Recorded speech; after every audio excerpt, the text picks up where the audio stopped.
Hi friends, ఎలా ఉన్నారు? ఈరోజు మనం కార్ ఇన్సూరెన్స్ సంబంధించిన విషయాలు తెలుసుకుందాం. భారతదేశంలో కార్లు తయారీకి ముందు ఉన్న కంపెనీ మారుతి సుజుకి. దేశవ్యాప్తంగా 40% కంటే ఎక్కువ కార్లు ఈ కంపెనీలో తయారవుతున్నాయి. భారతదేశంలో రోజుకు 12,000 అమ్ముడు అవుతున్నాయి. ఇండియాలో ప్రతి 1,000 మందికి 34 కార్లు ఉన్నాయి. భారతదేశంలో 25 కంటే ఎక్కువ కార్ ఇన్సూరెన్స్ కంపెనీలు ఉన్నాయి.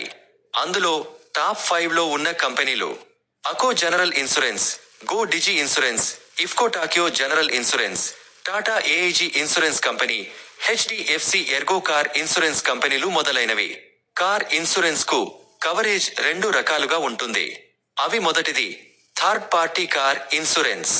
ఇది తప్పనిసరి మరియు మూడో పక్షానికి గాయం, మరణం మరియు ఆస్తి నష్టం వంటి వాటి నుండి రక్షణ లభిస్తుంది. ఇక రెండవది సమగ్ర కార్ బీమా. ఇది థర్డ్ పార్టీ మరియు మీ కార్ వచ్చే నష్టాలను కవర్ చేస్తుంది.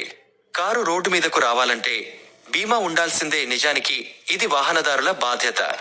బీమా రక్షణ లేకుంటే ఆర్థికంగానూ చట్టపరంగానూ చిక్కులు ఉంటాయి. కాబట్టి పాలసీ పునరుద్ధరణ విషయంలో నిర్లక్ష్యం పనికిరాదు. ఇదే సమయంలో కొన్ని జాగ్రత్తలు తీసుకుంటే ప్రీమియం భారం కొంతమేరకు తగ్గించుకునే వీలుంటుంది. కారు బీమా పునరుద్ధరణ అంటే ఎలాంటి ప్రశ్నలు లేకుండా బీమా కంపెనీ చెప్పిన ప్రీమియాన్ని చెల్లించడం కాదు. సరైన బీమా రక్షణ ఉందా, ప్రీమియం ఎంత మేరకు తగ్గించుకునే అవకాశముంది అనే ప్రశ్నలు వేయాలి. అప్పుడే మంచి ధరకు కారు బీమా పొందగలం. తేదీలను చూడండి. థర్డ్ పార్టీ ఓన్ డ్యామేజీ పాలసీలను చూసుకోండి. మీ థర్డ్ పార్టీ పాలసీ గడువు ఇంకా ఉంటే ప్రీమియం కాస్త తక్కువగా ఉంటుంది. ఒకసారి 2 తేదీలను గమనించి చూడండి.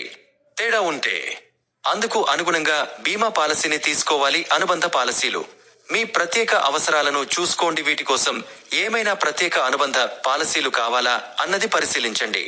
ఈ అదనపు రక్షణలు మీ సమగ్ర పాలసీకి బలం చేకూరుస్తాయి. క్లెయిమ్ చేసేటప్పుడు మీరు ఎదుర్కొనే ఖర్చులను గణనీయంగా తగ్గస్తాయి. ఇంజిన్ కు రక్ష. వరదలు, ముంపు ప్రభావిత ప్రాంతాల్లో ఉండే వాహన యజమానులు తప్పనిసరిగా ఇంజిన్ ప్రొటెక్షన్ కవర్ లాంటివి తీసుకోవాలి. ఇంజిన్ పూర్తిగా దెబ్బతిన్నప్పుడు ఈ అనుబంధ పాలసీ రక్షణ కల్పిస్తుంది. వినియోగ ఆధారిత పాలసీలు. బీమా సంస్థలు మీ డ్రైవింగ్ మైలేజీని పరిగణనలోకి తీసుకొని వినియోగ ఆధారిత బీమా పాలసీలను అందిస్తాయి. బీమా కంపెనీకి మీ డ్రైవింగ్ నైపుణ్యాలను తెలియజేసి తక్కువ ప్రీమియానికే పాలసీనిచ్చేలా బేరమాడొచ్చు. రోడ్డుపై వాహనం ఆగితే. అనుకోని పరిస్థితుల్లో రోడ్డుపై వాహనం ఆగినప్పుడు రోడ్ సైడ్ అసిస్టెన్స్ పాలసీ ఉపయోగపడుతుంది.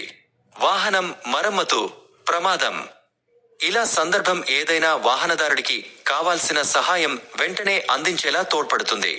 దీన్ని ఎంచుకోవడం మంచిది. ముఖ్యంగా విద్యుత్ కారు ఉన్న వారికి ఇది ఎంతో ఉపయోగం. బీమా సంస్థను ఎంచుకునేటప్పుడు సర్వీసింగ్ కేంద్రాలతో ఒప్పందాలున్నాయా లేదో చూసుకోండి. దీనివల్ల మరమ్మతు, క్లెయిమ్ సులభం అవుతుంది. బీమా సంస్థ చెల్లింపుల చరిత్రను పరిశీలించండి. తక్కువ ప్రీమియానికి ఇస్తున్నారు కదా అని క్లెయిమ్ చెల్లింపులు సరిగా లేని బీమా సంస్థ నుంచి పాలసీ తీసుకుంటే ఇబ్బంది పడాల్సి ఉంటుంది. విలువ తగ్గస్తే.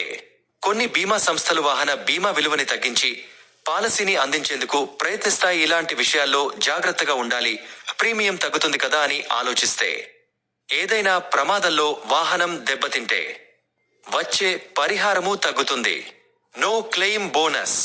పాలసీ ఏడాదిలో ఎలాంటి క్లెయిమ్ చేసుకోకపోతే ఇది లభిస్తుంది.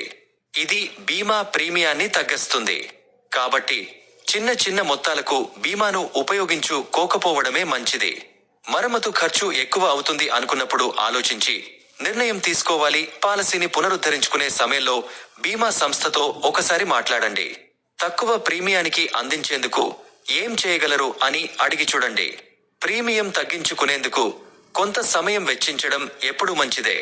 అప్పుడే మీ కారు, జేబు రెండూ భద్రంగా ఉంటాయి. ఈ వీడియో మీకు నచ్చితే సబ్స్క్రైబ్ చేయండి. ఫ్రెండ్స్ అండ్ ఫ్యామిలీ మెంబర్స్ కు షేర్ చేయండి.